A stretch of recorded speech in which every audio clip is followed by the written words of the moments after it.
You want to just let me know what your thoughts are on abortion?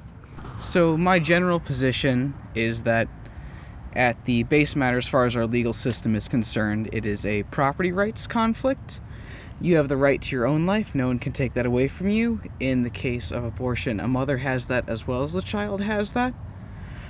I'd say, based on what we know about how a fetus develops, there should be a time window for that to be able to happen, rather short, and in cases of something like rape or abuse, that should be on the table. However, after that, I would like rather heavy restrictions after a set of time. Most people agree on the first trimester. I might be willing to cut that a little bit or go with that, but that seems the simplest and easiest to get across. Okay, so I know it doesn't sound like you necessarily have a reason for the first trimester, but I mean, what would be sort of your line and why, if you have a line? The main line there is that's where the majority of the population who wants restrictions there agrees that it should be. So it'd be the easiest to push across or to get everyone to say yes on or accept that. If you were to go a little bit farther past that, I'd say that at the point where there are, I don't know the exact numbers, once there are so many neurons activated, like in the child's brain, once it's hit a certain point where you can tell that it's not going to have any severe birth defects or anything like that at risk. I don't have the exact numbers, but I'd want to put the limit at that point. Okay, so about at the point where you can detect if there's birth defects or not. Approximately, yeah. Okay. I'm just curious there. If we have a born child with birth defects, right, we obviously care for them. We don't allow them to be murdered. So, I mean, if a child had a birth defect in the womb, would you say that would be a reason for a mother to be able to abort the child, or? In those cases, the goal would be to have it done as quickly as possible, like first week or whatever, if Plan B is a possibility. I'd say that would be the reason. Like, if you have to draw a line, put it there. If the child has birth defects and crosses that point, no more. That's not a thing anymore. I'm not. So you can't abort that child with birth defects past that line. Past that line, okay. Right. If you can detect it and it's before then, and you can eliminate that, I suppose I'd be willing to say that's a necessary evil to an extent. Okay.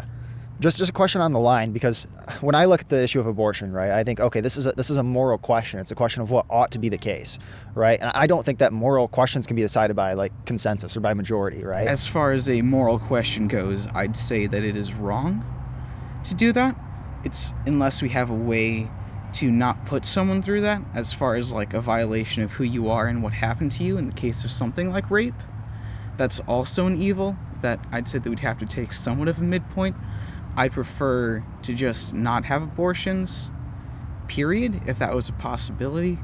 However, our current world doesn't necessarily work like that, and if it's made entirely illegal, there's no longer any oversight, which means that there are increased risks for anyone who goes into that.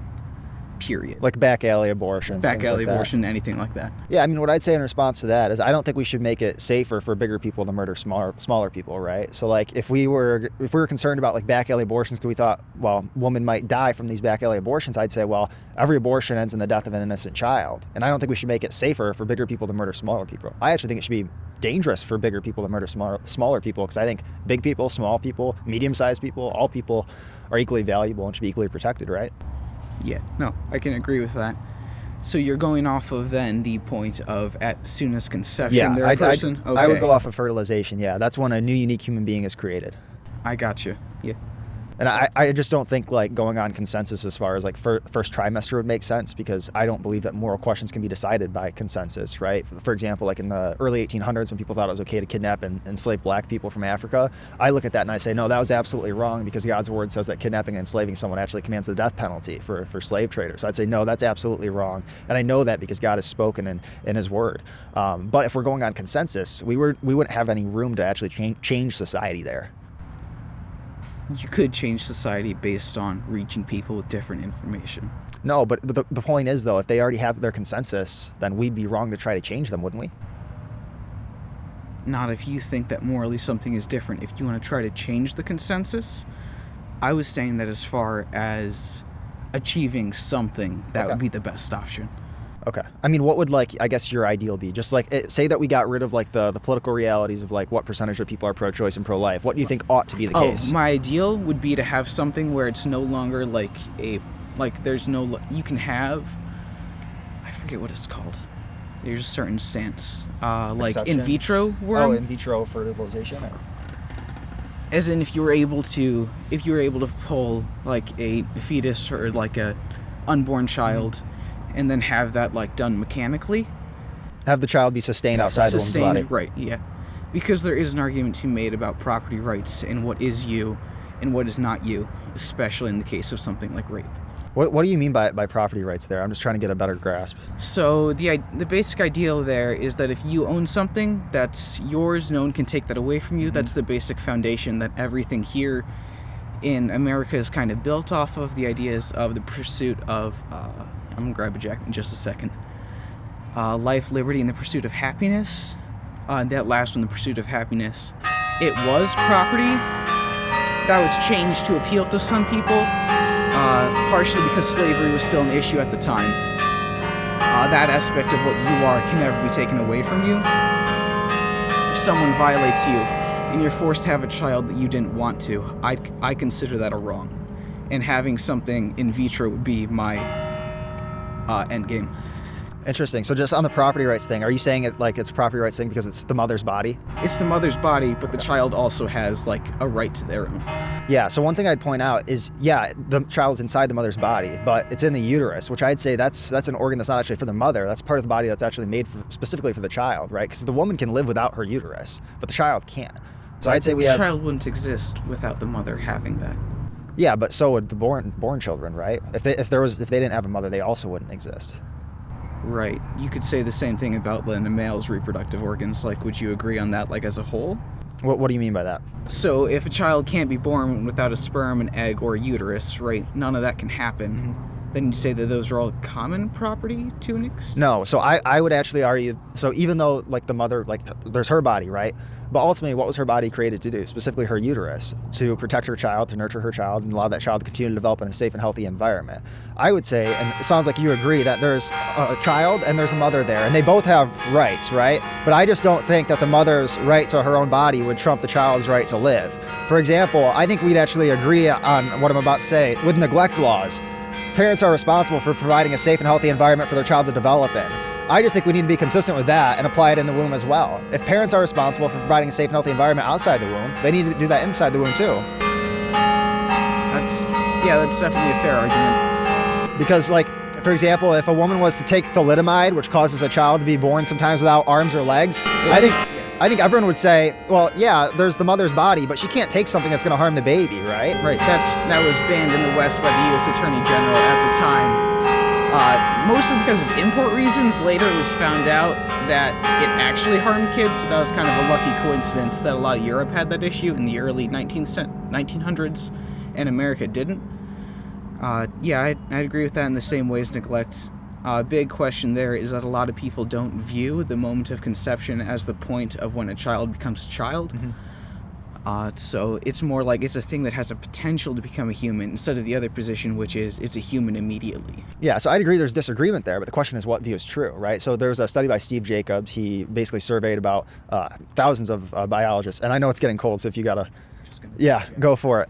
But he surveyed thousands of biologists at universities, and there was 96% of them affirmed the fertilization view of human life. And we also just know scientifically that human life does begin at fertilization. So sure, people might not want to accept that fact, but it doesn't change the fact that it's nonetheless true. Yeah, I'm trying to do as much as I can of like a neutral approach. I agree with you there. That's where it begins. Where it begins to me, yeah. There's a certain point where like the child doesn't have anything yet. There is no potential, and a lot of people say that until the fetus reaches a certain point, it's not considered like a human yet, so those laws don't apply. Well, what I would say, I don't quite agree to that. What I would say is we know it's a human being. What people argue, though, is they argue, yes, it's a human being, but it's not a human being that's worthy of protection under law. Or it's a human being, yes, but I don't think that it's as valuable as a human being who has consciousness. That's typically what they would argue, I'd say. As far as value goes towards what it could do or not do for society, that's correct. As far as like what we put on the value of a human life, No, and then that brings into another hard question of like, at what point, how do you determine what life is and how much value it has? If you want to look at, like, say, the neuron, what I mentioned earlier, at what point can the child have thoughts, the potential to do anything? If you want to take that argument, then you start to get into the ideas of like what animals have those same rights. Yep. How do we apply that? Yeah, so what I would say is I'd say that human beings are made in the image of God, and the only thing that all humans have equally is our shared humanity, right? We don't all have an equal number of neurons. We don't all have an equal capacity for rational thought or for consciousness. Consciousness is more of a spectrum than like a light switch, like where it's on off. Like you said, animals exhibit rational thought, consciousness. To an extent. So I would say if we want all humans to have equal value and to be protected equally, then the only thing that all humans have equally is our shared humanity. Yeah. The only like disagreement that I think I have so far is just the idea of like what is a woman's body? How does that work? I would disagree to an extent there that uterus is hers to do like kind of as she wishes to an extent. I'd say that there are bad choices that could happen there, and widespread. And my end game is what I mentioned, but I just say that there's a lot of bad decisions that happen, and having like a short term of like a few weeks afterwards would be where I would still be. I'd still say that's a possibility, or in cases of rape. Okay, well, I'll just quick address rape, and then I think we can kind of wrap up. Okay. So I would just say if a woman is raped, I think that if the rapist is found guilty after a fair trial, I think he should get the death penalty, because that's what God's law says. It says that someone who rapes a woman, the maximum penalty for that is the death penalty. I'd support that. I'd want to pursue justice there. As for the mother and the child, I think they should be cared for, loved, protected, both of them by law from being, further victimized, for the child by the mother or by anyone else who wants to harm the child that was conceived in rape. And I just think we should care for both, protect both, love both. So that'd just be my position in the case of rape. Yeah.